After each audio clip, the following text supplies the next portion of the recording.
बच्चों का भला हो, महिलाओं का भला हो, ऐसी तमाम वो व्यवस्थाएं खड़ी की। उससे पूर्व में आपने देखा था किस तरह से कांग्रेस की सरकार ने लगातार हम सबका, खासतौर से गरीब आदमियों का, ऐसी समाज का शोषण करने का काम किया। जब चुनाव आते हैं हम सब के बीच में वो खड़े हो जाते हैं और बड़ी बड़ी बातें करके हम सब की वोट लेकर के वो एमएलए बन जाते हैं, एमपी बन जाते हैं। लेकिन साथियों, तब से हर गरीब आदमी को जो सरकारी योजना लाती है उसका लाभ आप सबको मिल रहा है। साथियों, नायब सैनी जी ने जिस तरह से 56 दिन का उनको समय मिला, जिस तरह चाहे एमएसपी पर हर अपने प्रदेश की जितनी फसलें वो खरीदने का काम हो, हमारी गरीब महिलाएं बहनें जिनकी आय 1,80,000 तक 500 रुपए में सिलेंडर देने की बात हो, ऐसी तमाम घोषणाएं नहीं की, कैबिनेट में पास करा करके वो आप सबको देने का काम किया। और साथियों, पिछली बार प्रदेश में हमारी सरकार थी, लेकिन साथियों दुर्भाग्य से सिर्फ 2200 वोट से हमने एक ऐसा क्षेत्र से विधायक कराया जिसने साथियों 5 साल इस क्षेत्र का शोषण करने का काम किया। जितने विकास के कार्य हम सब ने तय किए थे, जिनको हमने लगभग 70% तक अगर वो पूरे भी कर चुके थे, 30% काम भी वो एक ईंट उन पर लगा नहीं पाया। इसलिए साथियों, हम सब ने अब देखना है, क्योंकि 5 साल का समय बहुत बड़ा होता है और 5 साल का समय या तो अपने क्षेत्र को आगे बढ़ा सकते हैं या वर्षों पीछे फिर ले जा सकते हैं। इसलिए मैं आप सबसे प्रार्थना करूंगा कि 5 तारीख को एक वोट आप कभी के सामने वाला बटन दबाकर इस बेटे, इस भाई को अपना आशीर्वाद दे। माननीय नायब सैनी तीसरी बार सरकार बने, उसका आशीर्वाद हो। भारतीय जनता पार्टी मजबूत बने, सशक्त बने, ताकि जितने हमारे अधूरे काम है हम सब वो आने वाली आपकी अपनी सरकार होगी। जो माननीय नायब सैनी जी ने, माननीय मनोहर लाल जी ने आप सबके लिए सोच रखा है, जो सपने हैं, तो साथियों मैं विश्वास दिलाता हूं कि आपके वो सपने पूरे होंगे। और मैं विश्वास दिलाता हूं कि जिस तरह से पिछली बार 1100 करोड़ रुपए हमने अपनी इस विधानसभा क्षेत्र में लगाने का काम किया था, आपको भी विश्वास दिलाता हूं कि आपके बीच में रह करके मैं जितनी भी ज्यादा से ज्यादा जो रुके हुए काम है वो कराने का काम करूंगा। और साथ ही आप सबके बीच में एक विधायक नहीं, एक भाई बेटा बनकर आपकी सेवा करूंगा। आप सबका बहुत बहुत 12,000 मतों से आपको विजय कराया था। जोरदार तालियों के बीच निवेदन, हमारे यशस्वी भारतीय जनता पार्टी के राष्ट्रीय नेता माननीय मनोहर लाल जी आए और अपना उद्बोधन हम सबको दे। जोरदार तालियों के बीच माननीय धन्यवाद।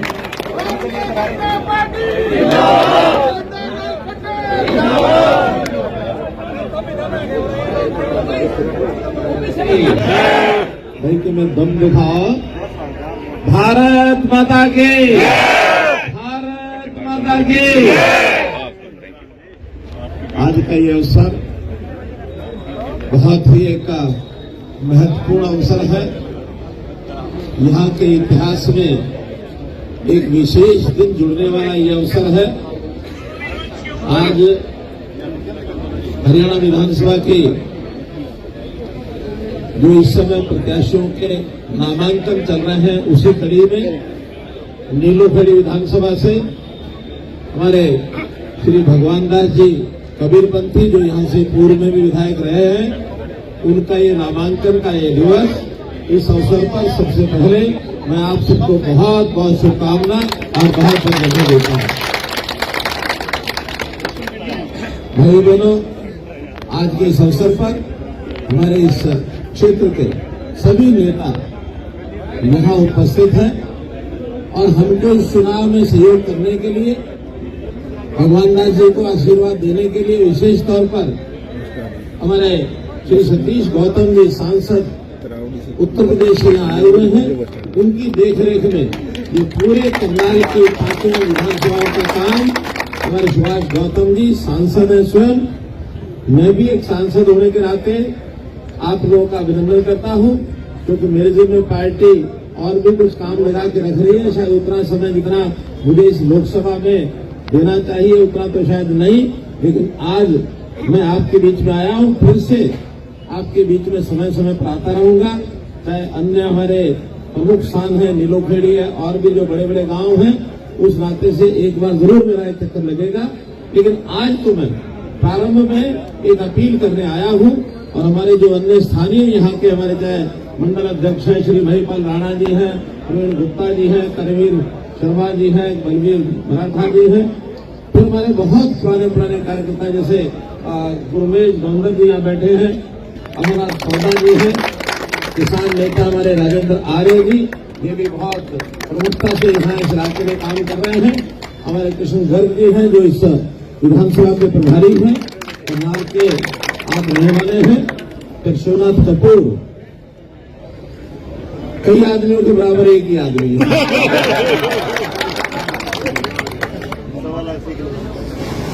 अमन त्यागी जी हैं, रमेश गुप्ता जी हैं, श्रीनिवास शर्मा जी, बलवान फौजी, लवली पोखरेजा जी, मदन पाल जी, नाम तो और बहुत हैं, लेकिन जिनका नाम ले लिया वो सब जी, जिनका नाम नहीं लिया वो भी सब जी। हमारे नौजवान साथियों, बुजुर्गों, माताओं, बहनों, पत्रकार, छायाकार मित्रों, हम देखते हैं कि ये पिछले 10 साल का शासन और उससे पूर्व कांग्रेस का 10 साल का शासन, अगर इसका एक अनुभव ये हम सब कर रहे हैं, जनता भी सब कर रही है। हो सकता है हमारे कांग्रेस के लोग भूल गए हो, लेकिन जनता नहीं भूली है। जनता उन सब 10 साल पहले की बातों को याद रखती है कि जब एक भय का वातावरण था, एक भ्रष्टाचार का वातावरण था, सामान्य आदमी भटकता रहता था इस दफ्तर में उस दफ्तर में, कभी वो करनाल के चक्कर काटता था तो कभी चंडीगढ़ के चक्कर काटता था, कभी दिल्ली के चक्कर काटता था, और किस प्रकार गरीबों पर अत्याचार होते थे, कैसे अनुसूचित जाति के लोग, पिछड़ा वर्ग के लोग, उनको अपना अधिकार मिलता नहीं था, और अगर कोई दिलवाने भी लेकर के पकड़ के जाता था, उनके जो एजेंट थे वो एजेंट लगातार उनके साथ संपर्क में रहते थे, चलो आपका काम मैं करा के देता हूं। पैसे भी लेते थे, लूटते थे, और कभी कभी लूटने के साथ साथ कूटते भी थे। कुटाई भी की उन लोगों ने, और वो दिन याद है, सबको याद है। भारतीय जनता पार्टी का ये 10 वर्ष का शासन भ्रष्टाचार को जड़मूल से समाप्त करने का हमने संकल्प लिया हुआ है। ये जो नौकरियां थी ये बिकती थी। जिस नौजवान ने या नवयुवती ने नौकरी लेनी होती थी, या तो अपने पिताजी के किले बिकवाते थे या माताजी के गहने बिकवाते थे, तब जाकर के कहीं नौकरी वाले के द्वार पर पहुंचते थे। कभी कभी तो पैसा लग जाता था, बाद में उनकी हाथ खड़ा करते थे, मेरा बस नहीं चला, पीछे पड़ के पैसे वापस लेने के लिए घूमते रहते थे। एफआईआर तक होती थी, लेकिन एक बार जो उसे हाथ से छूटता उनको वापस मिलता नहीं था, कई घर बर्बाद हो गए। अपने अपने रिश्तेदारों को, चहेतों को सब नौकरियां देते थे, और यहां तक हमने उस समय देखा HCS का जो रिजल्ट आता था उससे पहले लिस्ट मंगवा लेते थे कि ये 100 लोग चुने जाने वाले हैं। फिर वो अपने लोगों को कहते थे, अच्छा इन 100 लोगों में से जो कोई कुआरा है जाके पहले उसका रिश्ता करके आओ, फिर उसको HCS बनाएंगे। वरना इन बड़े बड़े कांग्रेस के नेताओं के इनकी रिश्तेदारी सारे HCS क्यों है? आज किसी का रिश्तेदार ऐसा बिना योग्यता के बनता है? कोई HCS या सरकारी नौकरी में जाता है क्या? नहीं। कम से कम मैं कह सकता हूं मनोहर लाल खट्टर का तो कोई रिश्तेदार सरकारी नौकरी में नहीं गया पिछले 10 साल।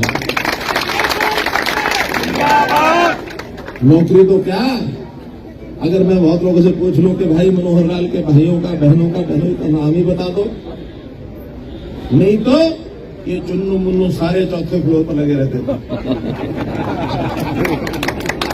सारे 4th फ्लोर पर राज उनका होता है। हमने भाइयों बहनों इन सब एजेंटों का, इनको मैं कहता हूं धड़ कपड़िए, इन धड़ कपड़ियों के कपड़े उतरवा करके खूंटी पे टंगवा दिए, सारे बेरोजगार के लिखते रहते हैं बेरोजगारी होगी, बेरोजगारी होगी, बेरोजगारी होगी। अरे बेरोजगारी तो उनकी हो गई जो आपके चहेते थे, उनका रोजगार भ्रष्टाचार वाला खत्म हो गया, CLU गैंग खत्म हो गए, भर्ती के, बदली के ये गैंग खत्म हो गए। बदलियों के पैसे लेते थे, हमने कहा नहीं, ऑनलाइन ट्रांसफर होंगे, जिसका अधिकार जहां होगा वहां जाएगा, जहां इच्छा करता वहां चला जाए। जो पीड़ित है, जो बुजुर्ग है, जिसकी आयु ज्यादा हो गई है, हमारी बहन बेटियां जिनको घर के नजदीक आना है पॉलिसी में उनको पहले लाया जाता है। जो थोड़ा नौजवान है उसको हम कहते हैं 2-4 साल 5 साल भैया दूर जाकर के नौकरी कर लो, कोई बात नहीं, आपका लंबा समय है नौकरी करने का। ये पॉलिसी बनाई, ठीक बनाई कि नहीं बनाई हमने? बहुत बढ़िया। नौकरियां बिना खर्ची बिना पर्ची दी कि नहीं हमने? हमने बुजुर्गों की पेंशन घर बैठे बनवाई कि नहीं बनवाई? आयुष्मान कार्ड घर बैठे बनता कि नहीं बनता? राशन कार्ड डबल हुए कि नहीं हुए? तो ये सारे काम आम जनता के सुख के लिए गिराने के लिए मित्रों बहुत कुछ हमें पास गिराने का, लेकिन जो हिंसा समय की बीमारियां, चाहे क्षेत्रवाद हो, पूरे प्रदेश को कभी उन्होंने सरकार के नाते से नहीं झेला। वो अपने अपने इलाके को देखते थे यही मेरे लिए हरियाणा है। लेकिन हमने अपने इस करनाल विधानसभा क्षेत्र में बैठे हैं हमारे गर्ग साहब कृष्ण जी, मैंने कहा कि करनाल में उतना ही काम होगा जितना बाकी हरियाणा में होगा। यही कहा था। आप लोग मुझे आपने विधायक बनाया, मैं मुख्यमंत्री प्रदेश का बना, जनता हरियाणा की पूरी जनता ने सहयोग किया, लेकिन आखिर हरियाणा मेरा अपना पूरा देश, पूरा परिवार है, ये पूरा प्रदेश। ये 3.25 करोड़ लोगों को अपना परिवार मान करके लगातार काम किया 9.5 साल। अभी हमसे हिसाब मांगते हैं, क्या अपना हिसाब दो। 2 बातें हिसाब के बारे में बता रहा हूं। एक बात, हमारा हिसाब जनता के पास है और जनता आपको हिसाब नहीं जवाब देगी आपके पास।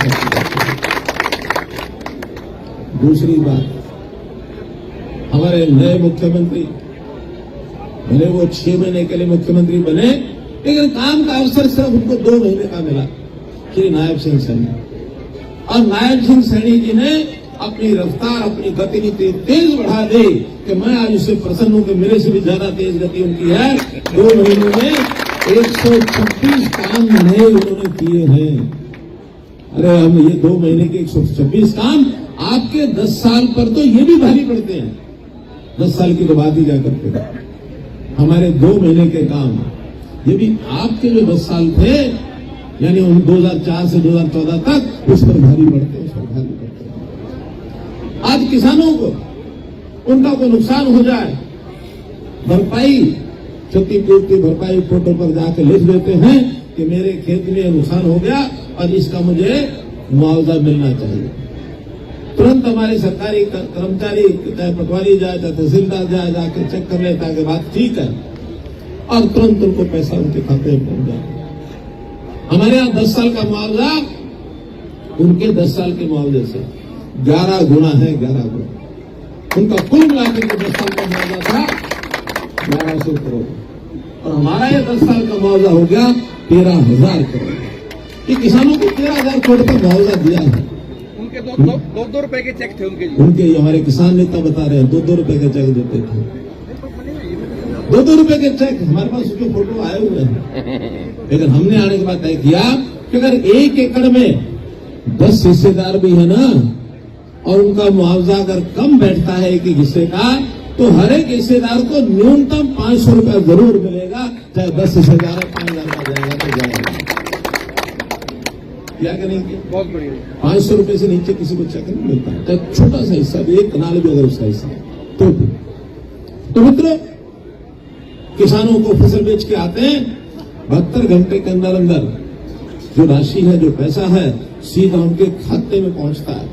मेरे यहाँ व्यापारी भाई, आरती भाई, नाराज ना होना, नाराज ना होना, पहले उनके माध्यम से जाता था। गुप्ता जी पूरी एसोसिएशन आरती, क्योंकि मुझे पता है नीलो खेड़ी अगर विधानसभा है तो हमारे आड़तियों की, शेलर वालों की विधानसभा है।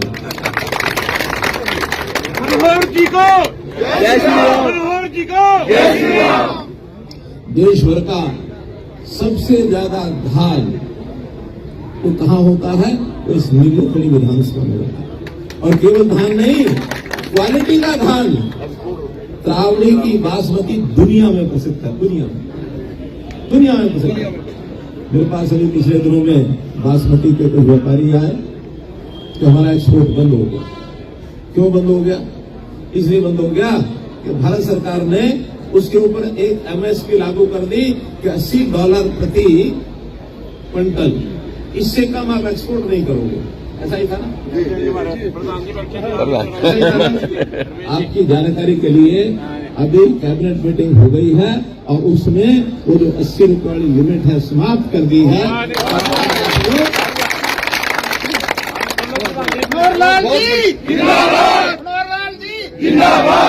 आपको अपने व्यापार में कोई कठिनाई नहीं आएगी, कोई कठिनाई नहीं।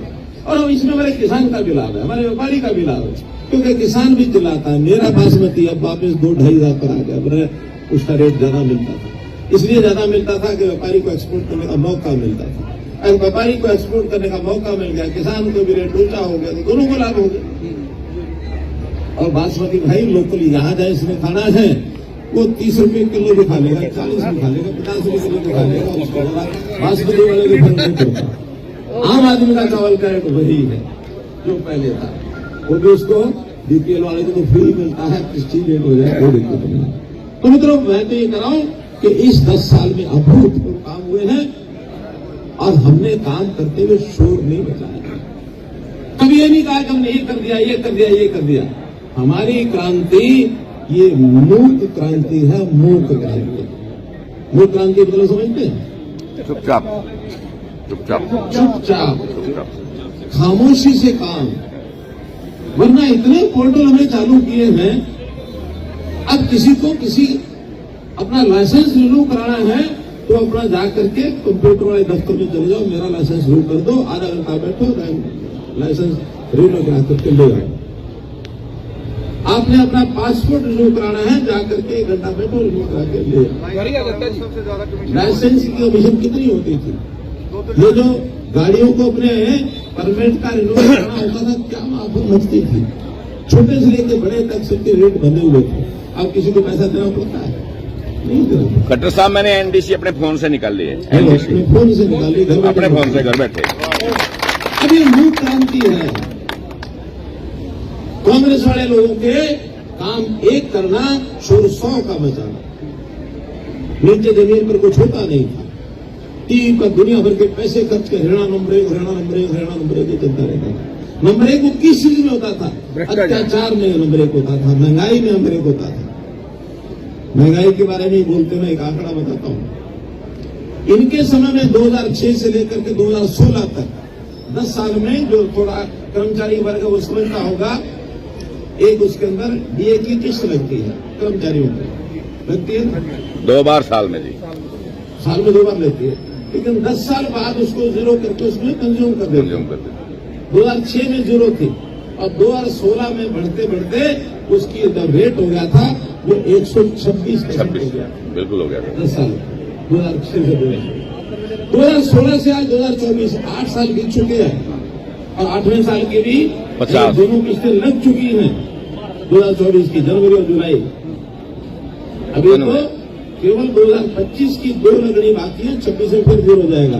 यानी 9 साल में, अभी 9 साल में आपको पता होगा DA की किस्त कितनी है 9 साल के बाद? 50% है सर। 50। उस समय 10 साल में कितनी थी? 126%। आप 9 साल में 50, 1 साल बाकी बचा है, एवरेज 6% लगा लो, 7 लगा लो, 8 लगा लो, 10 लगा लो। आज अनाउंस होने वाली है जी, कर्मचारी हूँ मैं, रिटायर्ड हूँ। आपको पता लग गया ना? पता, आज अनाउंस होने वाली है, शायद आज हो जाएगी सितंबर में। तो मेरा ये कहना है कि हमारे 10 साल में 55-60%, जी, जी। उनके 10 साल में 126%। महंगाई वो थी। कर्मचारियों को तो चलो ठीक है, उसका तो कंपनसेशन हो जाता है, उसको मिल जाता है, लेकिन सारे तो कर्मचारी नहीं, जनता को तो भुगतना पड़ता है। ठीक बात है। महंगाई जनता के लिए उस 10 साल में थी और अब तो हमारे मोदी जी ने कुछ सहायता कर दी, कुछ प्रदेश ने सहायता कर दी, घोषणा करके लागू भी कर दी कि अब गैस सिलेंडर 500 रुपए मिलेगा, ज्यादा हमें अच्छा। हर किसी को। और कल ही एक घोषणा मोदी जी ने पहले कर दी थी, कल से लागू हो गई है कि हम जो 5 लाख रुपया आयुष्मान कार्ड का मिलता था साल में, हर परिवार को 5 लाख रुपया मिलता नहीं था, उसका लाभ लेने की हमारी, यानी अगर बीमार हो जाए तो उसमें हमारी एंटाइटलमेंट थी, हमारी पात्रता थी 5 लाख रुपए साल की। लेकिन अब 5 लाख रुपया बुजुर्गों का जो 70 साल से ऊपर हैं, चाहे किसी भी परिवार का हो, गरीब हो, अमीर हो, सबको 5 लाख रुपए का एंटाइटलमेंट अलग से 70 साल के हर व्यक्ति को, 2 बुजुर्ग है तो दोनों को, 3 है तो तीनों को, हर यानी व्यक्ति सा 5 लाख रुपए 70 साल से ऊपर के बुजुर्ग को मिलेगा। अब जो पहले से 5 लाख रुपए जिनको परिवार का मिल रहा है, और उसमें मानो एक बुजुर्ग है तो 5 लाख बाकी परिवार 70 साल से नीचे वालों का, बुजुर्ग का अलग से 5 लाख, उसका 10 लाख हो जाएगा। 2 बुजुर्ग हैं तो 15 लाख रुपए हर बुजुर्ग के लिए अलग 5 लाख। यानी ऐसी सारी योजना कांग्रेस ने कभी ना तो पहले कभी सोची, 3 सालों में 10 जन्म सोच नहीं सकते कि मोदी जी के नेतृत्व में क्या क्या हो रहा है। मित्रों, मुझे अपनी अंतिम बात कह करके बात करूंगा कि कांग्रेस हार की तरफ जा रही है। शोर बड़ा करेंगे, कांग्रेस सरकार आ रही है, भाजपा जा रही है, लेकिन तीसरी बार भारतीय जनता पार्टी की हरियाणा में सरकार। भारतीय जनता पार्टी, भारतीय जनता पार्टी जिंदाबाद, जिंदाबाद। अपने समर्थन में, इस बात के समर्थन में 2 बातें मैं कहूंगा। 2 बातें अगर आप इसका एनालिसिस कर सको तो। पहली बात, जब से हरियाणा बना है, पहले केंद्र के चुनाव होते हैं, बाद में प्रदेश के होते हैं, और प्राय हर बार केंद्र में जिस पार्टी की सरकार बनती है उसी की प्रदेश में बनती है। ये आप उठा करके, ये हरियाणा का इतिहास है। इसलिए पहला तो इस बात का समर्थन में मैं बात बता रहा हूं। दूसरा, जब जिसकी नैया डूबने लगती है ना, वो दूसरे का सहारा लेने लगता है। कांग्रेस पिछले 10 दिन से ढूंढ रही है, कोई आ जाए हमारे से गठबंधन कर ले, कोई आ जाए हमारे से गठबंधन कर ले। अर्थात उन्होंने सोच लिया है कि उनकी नैया डूब रही है, बचाने के लिए गठबंधन में तलाश कर रहे हैं, लेकिन अब गठबंधन वाला भी सामने इनसे हाथ को मिला नहीं रहा है। तुम अपने घर, हम अपने घर, इसका मतलब ही है ये हार की तरफ आगे बढ़ रहे हैं। कांग्रेस हार की तरफ आगे बढ़ रही है। और आज आखिरी दिन है नामांकन का। हमारे तो 60 के 60 प्रत्याशी घोषित हो चुके हैं। इनके आज भी 60 नहीं 90, इनके आज भी 81 प्रत्याशी घोषित हुए, 9 इस समय तक भी लटके हुए। इस समय, अब समय हो गया 11 बजे, 4 घंटे बाकी है नामांकन में। 9 प्रत्याशियों की घोषणा इस समय में नहीं हुई है, 15 तो रात की है। तो मित्रों, इनके घर में क्या कितना मामला है, मामला है, आप समझ सकते हो। इसलिए मैं आपसे अब निवेदन ही करूंगा कि आप लोग हरियाणा में नायब सिंह सैनी जी के नेतृत्व में भाजपा की तीसरी बार सरकार बनाने के लिए अपने इस विधानसभा से हमारे प्रत्याशी पूर्व विधायक श्री भगवान दास जी कबीरपंथी को ज्यादा से ज्यादा वोट दे करके और इनको सफल बनाने का काम आपने किया। पिछली बार एक चूक हो गई, वो चूक आपसे भी हो गई, बड़े लोगों से भी हो गई। उस चूक को दोबारा नहीं होने देना है। नहीं, बिल्कुल। और जिस शख्स ने यहां से जीत करके हमें समर्थन देने की बात की थी, वास्तव में वही एक ऐसा कारण बना था कि हमको, क्योंकि हमारी सीटें 40 आई थी, 5 सीटें, 6 सीटें बहुमत से कम थी। केवल इस शख्स के कारण से हमको एक दूसरी पार्टी का समझौता करना पड़ा था। अगर उस हमारे इस कमजोरी का फायदा उठाने के लिए दूसरी पार्टी को हमें लाभ देना पड़ा, उसमें कारण आपका यहाँ का उस समय का विधायक। अगर ये जिद न पकड़ता तो शायद हम वो काम न करते। जनता ने हमको बाद में कोसा कि आपने उससे क्यों समझौता किया, अपने आप ही छोड़ गया, हमें कोई दिक्कत नहीं है। लेकिन ये आज तक मैं बोला नहीं हूं, आज इस मंच से बोल रहा हूं। और इस विधायक ने हमें हमें जो 4.5 साल, क्योंकि 4.5 साल का अनुभव मुझे है, बाद में तो छोड़ेगी नहीं, 4.5 साल में जो परेशान रखा आपको बता नहीं सकता। हमारी पार्टी ने दाब लेके हमें नुकसान दिया उसने। मैं तो कह रहा हूँ सारा नुकसान दिया, और उसने हमें भी परेशान बहुत किया। उसने किया, बाकी और उसके साथियों ने किया, बहुत परेशान किया, क्योंकि अब बातें ऐसी हैं जो अब ऐसे मंच पर बोलना शोभा नहीं देता। एक ही संकेत आपको करता हूं कि उस व्यक्ति को जब भी गलती हुई हो गई, इस बार संभल करके, और हम लोगों ने अपने प्रत्याशी भगवान दास जी कबीरपंथी को जिताना है। आप लोग भारी मतों से भगवान दास जी को जिताएंगे, जिताएंगे। बहुत बहुत धन्यवाद। जिंदाबाद।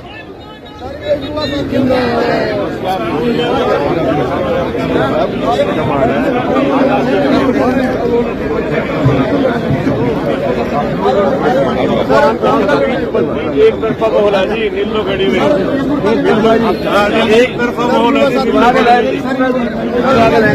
है।